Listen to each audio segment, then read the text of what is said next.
Hey everyone, Joe Soto here, and now we get to talk about niches. What types of businesses might you run into that have this need? And then, how do you find them? And what types of products would you maybe keep your eye out and open for? And I've brainstormed several different, almost up to 20 different niches and types of businesses here. So let's go through them. You're going to be able to add to this list. Ty will definitely add to this list. But I'm going to share some of the ones I came up with, and some of these are a little crazier, a little bit off the wall niches, but I know that there's opportunities in the market for these niches. So let's go through them. So first of all, let's think about all the different wellness and spa products that are out there in the market. And I'm not talking about the ones you find online, because there's plenty of those, but I'm talking about businesses that sell this in a retail store setting, maybe just in your local neighborhood. So here we are in Manhattan in New York City. Of course, this is, the center of the universe here with as many businesses that surround us. But just about anywhere you're at, and it doesn't matter if you're in small town USA even, you could type in spa products near me or salons near you, and you're going to find spas and salons that have all different types of products, from like cellulite removal products to hair removal products to different types of rubs and beard oils and so on. And you'll see, I know you've walked into stores that have these. And so my question to you is, has it ever dawned on you that some of these spas, some of these wellness centers, some of these salons maybe, these higher end spas and salons, don't have an online e-commerce store or an online presence? What they're doing is, they need more customers into their business. That's the angle of an SMMA, is how do I bring more customers into your spa? The angle of a e-commerce agency would be, how do I take products that you have, ancillary product lines that you've created as additional revenue streams that you sell to your customers in store, and how do I get that and put that online for you so you could reach people not just locally, but maybe even nationally or even globally with your exclusive product line that maybe they have private branded to them. That's the opportunity. Let's talk about some other ones. Food companies are specialty food producers. There's lots of these that come to mind. One that in particular that comes to mind for me is there was a company in Minnesota. In fact, you can look at this company online. The company is called McDonald's Meats. And McDonald's Meats sells all different types of products, but primarily the reason why I like them is that when I was in the Midwest, and particularly when I was in Minnesota working with companies up there, I would notice at select retail store locations, I would find their beef jerky and beef stick products. And to me, they were the best beef jerky and beef stick products I've ever had. And it's one of my favorite types of foods. But I did notice that when I went online and looked up the company that made these products and then shipped them to their retail stores that were really only sold in Minnesota, I realized that they didn't have an e-commerce presence, they didn't have an e-commerce store. And even to this day, they still don't have much of an e-commerce store. They do have one. It's not mobile friendly. It looks like it was done in the 80s. And it's just, there's no downsell or upsell marketing funnel built into this e-commerce store. And so somebody watching this might prospect them and go and help them. But that's when I was thinking about different types of food producers and food companies, I know that this is one, for example, that distributes all around that Midwest region, particularly in Minnesota. But they could be selling their products nationwide if they could just get the products in the hands of people who are maybe jerky enthusiasts. All right, now we could go on and on about this. How about clothing and accessory retailers, boutiques? T-shirts are hot still, particularly custom apparel. Denim's hot right now, shapewear, leggings, etc. And all of you have walked into boutiques or businesses that sell these types of products who don't have an online store. Nutritional supplements, huge. We have, for example, only 2 blocks from our local agency office, we have a nutritional store that is right down the road from us, about two blocks. And when I walked in there, they have some of their own private label nutritional product lines. And right now there's some really hot specific categories in the nutritional supplement world, right? Like keto, right? I mean, keto supplements are hot, detox teas are hot, protein bars, and really anything weight loss is still hot. Well, how many local nutritional store owners are there within, say, a 60-mile radius of you? you'd be surprised. There's probably more than you think. And when you walk into them, most of them aren't going to be selling their products online. They're selling to a local market, and you got to help these business owners to think bigger, to think broader, and to think online and e-commerce. And the good news is most of these business owners, that's crossed their mind, but they don't know the first thing about how they would take it online. And unfortunately, I know there's people who go, well, as an SMA, wouldn't I be providing that to them? You could, and that could be something that just a regular social media agency could provide. But if you're an e-commerce agency and you walk into that business, you have the leg up because you have that specialty of knowledge. Let me ask you something. Who gets paid more in the marketplace? Generalists or specialists? Right? The answer is simple, specialists. Your general doctor practitioner doesn't make as much as your heart surgeons or your neurosurgeons or your anesthesiologists, right? Or even your pediatricians who specialize in working with infants. So specialists make more than generalists. In every type of industry, personal injury lawyers earn more, for example, than just your traditional local lawyer or attorney who's just your general practitioner. This is the same for accounting services. Accountants who specialize maybe in large company corporate consulting is going to earn more and get paid more as that specialist than just somebody who's providing general tax and bookkeeping services. So specialists earn more. And so as an e-commerce agency, you have an advantage in the marketplace to go present and offer these e-commerce solutions to businesses that don't have their physical products online yet. Other types of businesses, categories, beverages. I mean, there's all kinds of beverages is still a hot market, and I could go on and on about the different types of beverages, from your energy drinks to your juices and your healthy drinks and so on. Here's a fun one: vape stores. Right? I walked into a local vape store via a recommendation and referral from a business associate of mine who wanted me to go in there and just meet with the owner and just give him some ideas for marketing. And it was one of those businesses I walked into, and they had all these, all this stuff in their store, but none of it was online. And I remember saying to them, "Do you guys have an online store? Are you selling this online?" Because there's opportunities for you to do that and for you to drive traffic to it online. In fact, the advertising opportunities online aren't as restricted as they are for local advertising for the vape store. And they said, we wish we could. We're not there yet. We don't have that yet. And I wasn't there to offer those services, but look, there's a gap in the market. That's the opportunity in the market that still exists in a type of business that you could go back to. So how about hobby shops? I mentioned in a previous lesson drones and accessories and RC cars and RC planes. Local hobby shops or places, and drones are like the hottest thing right now, and there are local stores that sell drones that don't have a very good online presence to market and sell this. Jewelry, accessories. Walk into any local jewelry store and ask them if they're, and I'm not talking about a national chain, I'm talking about, although there's opportunities for that too, but walking into a local jeweler that's been around for a long time and asking them if they've ever taken the leap to go online and finding out if they're open-minded to what it could look like for them to expand their horizons and sell online.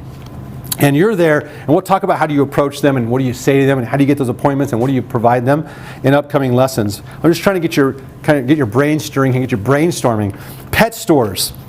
Great example. For our marketing agency, we had an all-natural pet store as a client, and they were a retail store that sold all different types of pet products, from dog food to cat food to dog and cat accessories, you name it. The collars to the toys. They had everything that you could imagine, but their focus was all natural pet products. So what would be the opportunity for them? And I remember talking with the owner, and he said, one of my future goals is to get some of our products that we know are our hot best sellers and get those physical products to be able to sell them through an e-commerce store online. Now at the time, we were providing marketing services and local traffic to their store to get their revenue back to where it was before local competition came in and started snatching some of that revenue from them. And I kind of ignored the opportunity of, we would love to have an online store and get online, because at the time that wasn't something I had expertise in, and that wasn't something that I was offering as a service. So there it is. You're going to walk into businesses like this that they may have a local agency doing social media for them, but they don't have anybody that's getting them online and offering them an e-commerce solution. And that's where you can come in. That's the difference between being an e-commerce agency provider and being somebody who's just offering social media services. Okay, let's keep going. I have here cosmetic and personal care products, skincare, detox products, natural makeup. These are hot products, and there's local businesses that are selling these all around you. And if they're not all around you, because maybe you're in a really small area, but you have access maybe within a 60-mile drive to get into and go to businesses that are, or to a city or to a location that has more of a population. Just about everywhere, no matter where you live, unless you live like in Montana or some places of Idaho or Wyoming, just about everyone within about a 60-mile radius has access to stores within the niches that I'm talking about here. But it's amazing when you see these businesses, what these personal care product companies, they'll go to trade shows, and you should go to these trade shows too. Just type in, personal care products, or type in, skincare trade show, and you'll be surprised how many businesses go to these trade shows and they source products from manufacturers, which, by the way, you can target as well as these online, these manufacturers that have products that they distribute to stores. But those manufacturers do not have an online presence themselves or an e-commerce store. That's the bigger opportunity when you start moving out of your local markets and you say, I want to go bigger, Joe. I want to offer more premium services at a higher ticket, and I want to go to the product manufacturers of these physical products that distribute these to the stores, but they don't have an online store themselves. Where you find a lot of those businesses is at trade shows or association shows, and they're held all over the country. If you only knew, all you have to do is go online. In fact, there's a website. I'll find it, and I'll make sure that the team here has the link to put it at the bottom of this course. And it's a link to all the online trade shows and across the country, on conventions across the country. It's one website that has that. It's a directory. I can't think of the top of my head, but it's a powerful resource because you can go in there, type in indie industry, find out where that trade show or that convention or that event is, and sign up for it and go as an attendee, and go meet with the people that are sponsoring it, go meet with the people that have booths there.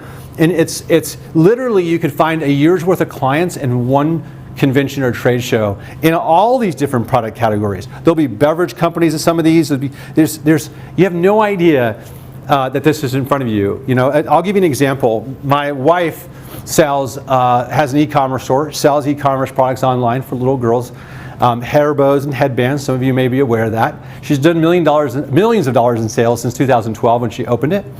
And what we did one year, about 2 years ago, we went to a sports licensing trade show in Vegas.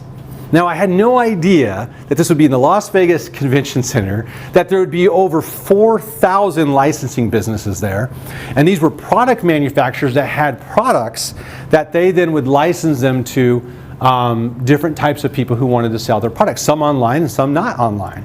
What I was shocked by is how many of them didn't have an e-commerce store, and how many of the people there that were looking to get their products licensed and to build relationships with some of these licensing companies also did not sell their products online. They had physical stores in the locations that they traveled from, but they didn't have online stores.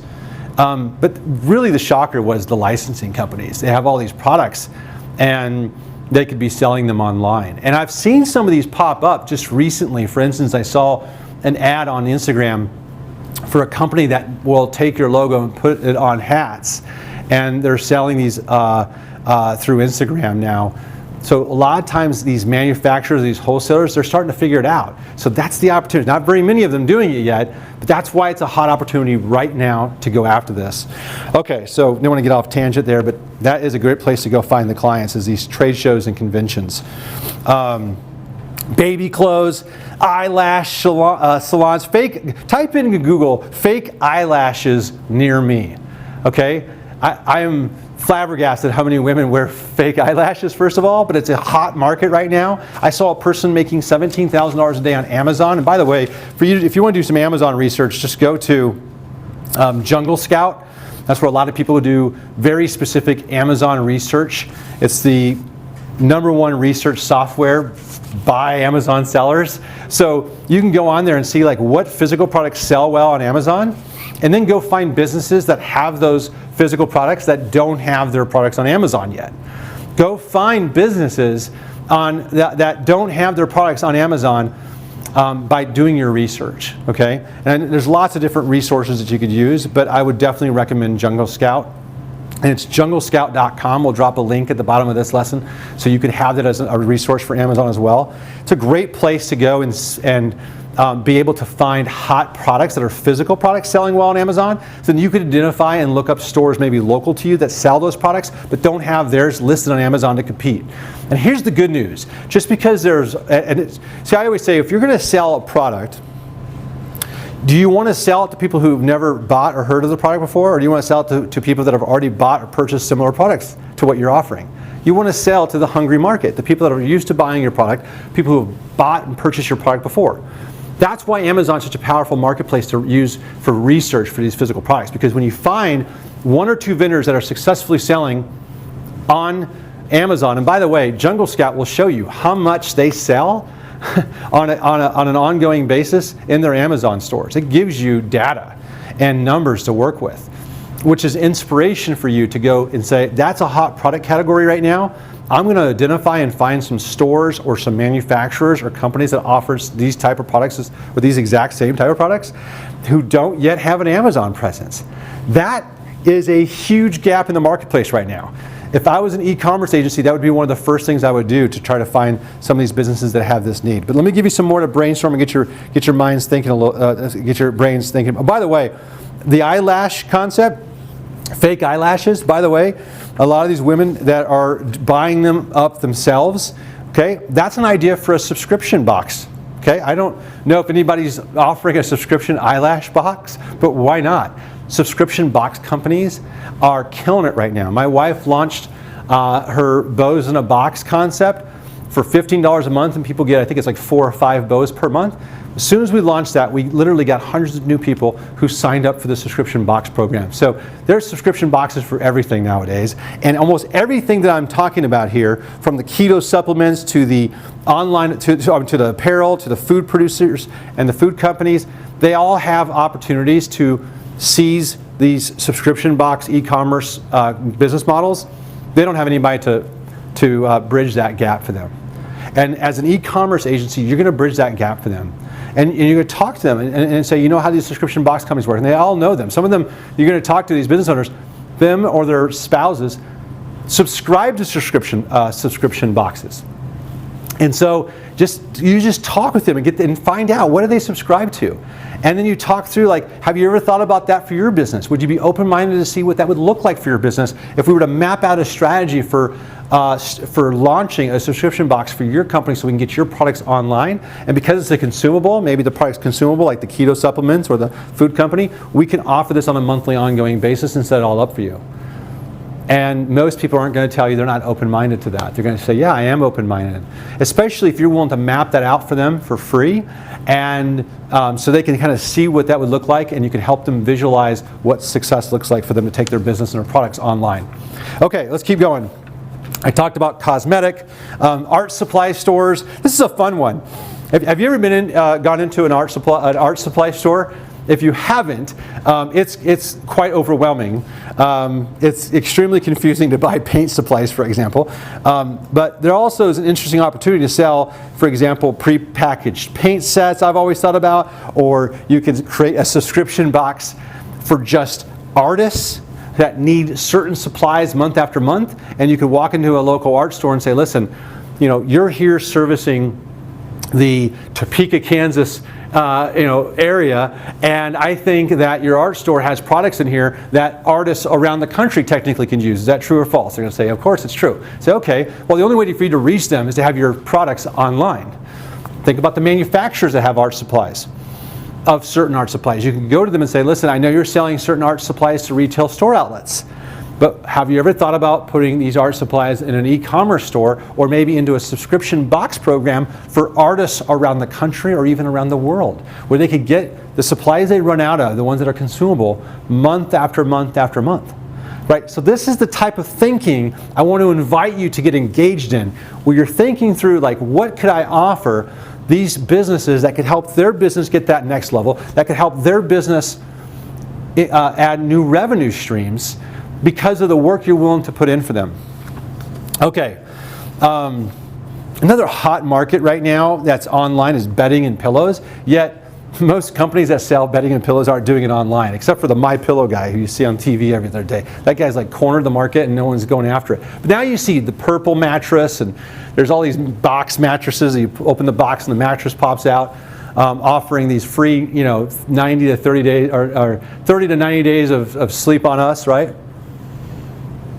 That should be a clue that the bedding, the pillow, the mattress market is going from going to a store and pick out a pillow and a mattress to going online. Those companies like Purple, if you haven't seen Purple's ads, type in Purple mattress ads in Google and you'll see some really creative advertising and marketing, by the way.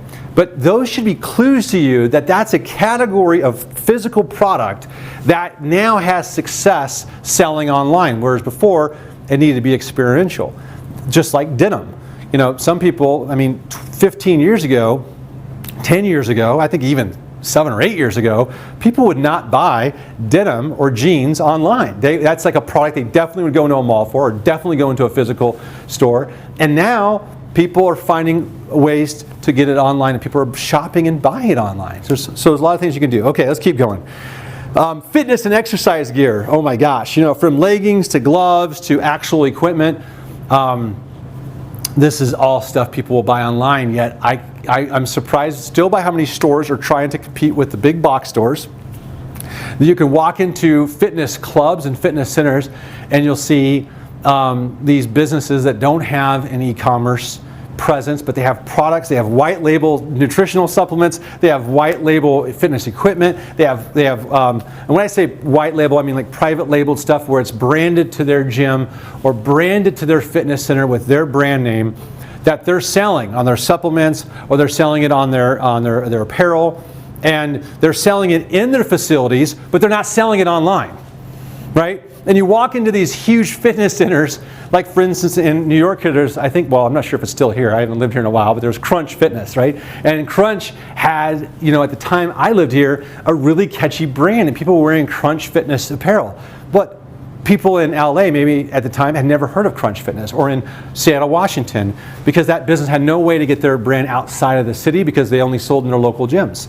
So that's an example as well. So, and I could go on and on about the fitness and exercise and the gear category. How about outdoor products like, outdoor product stores? And I'm not talking about just the big box ones like Cabela's or, Pro Bass Shop, but there's a lot of smaller, even smaller chains where these stores are they're getting beat up a little bit in the marketplace by the big box stores, like the Cabela's or like the Gander Mountains or like the Pro Bass Shops that still want a competitive edge, but they're not maybe engaged online to open up an e-commerce floodgate for themselves, and you can come in there and bridge that gap for them, or quite honestly save their business.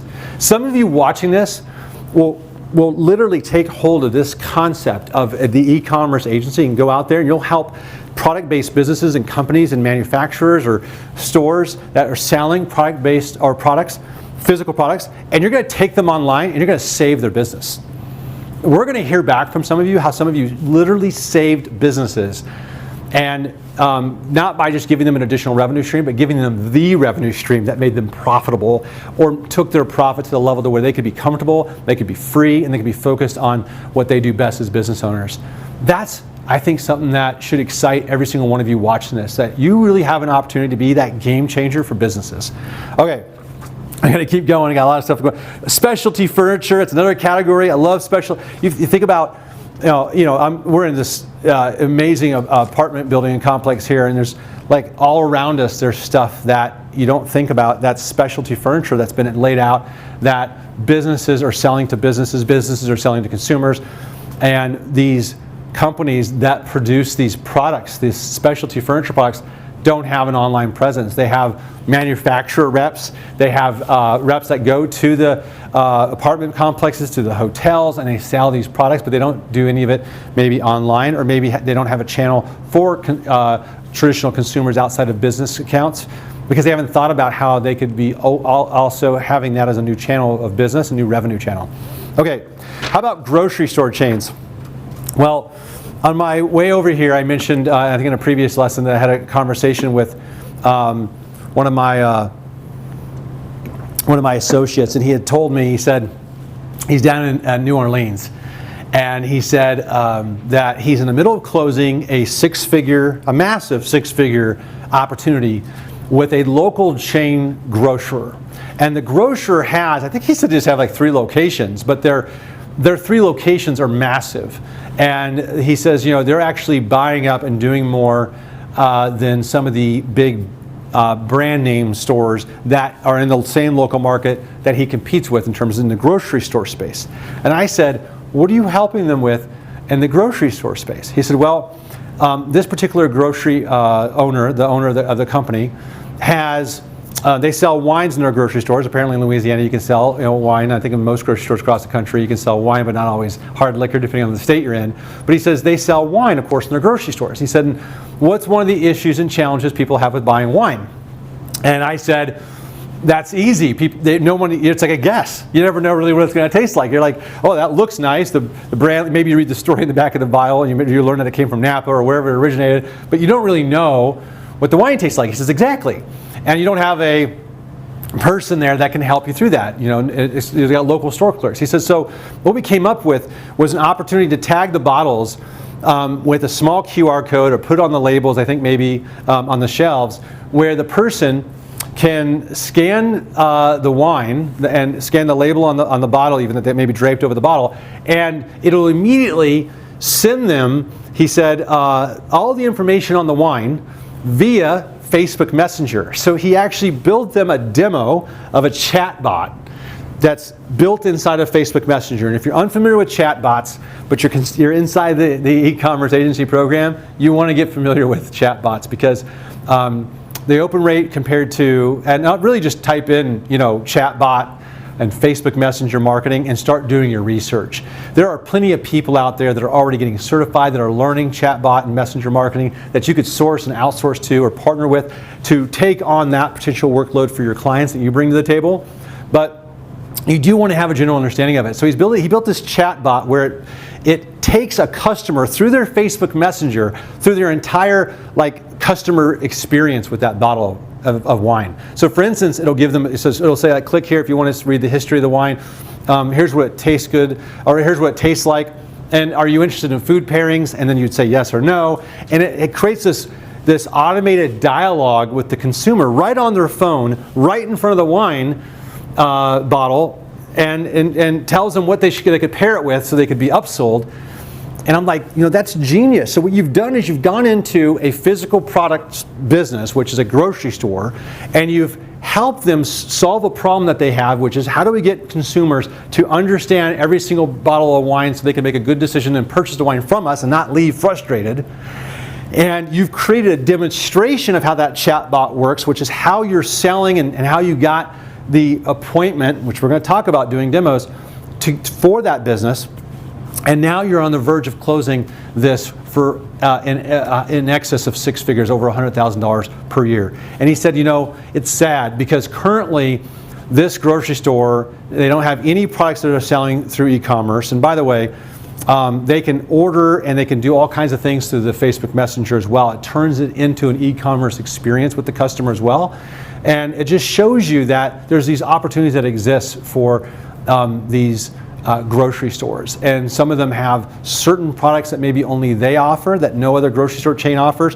But if they're only in a certain local market, maybe in a 3-chain or 3-store market, they're very regional, right? Or they're state-based, and there's opportunity for them via an online store or an e-commerce strategy for them to be nationwide or even worldwide in some cases. So I'm just trying to get you thinking here about all these different types of businesses that have this need. I know this lesson went a little longer than we really would like, but my goal is that you've been writing down different ideas. You're writing down different businesses, and that you're taking a moment to think about what types of businesses and industries should I be targeting. And I know that some people say, what niche should I pick?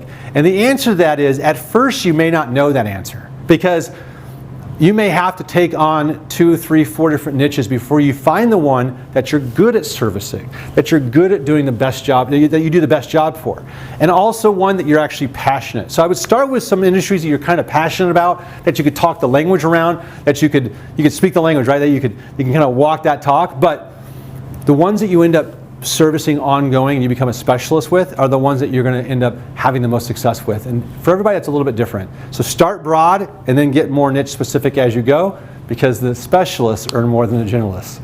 So that's it for this lesson, and now on to the next.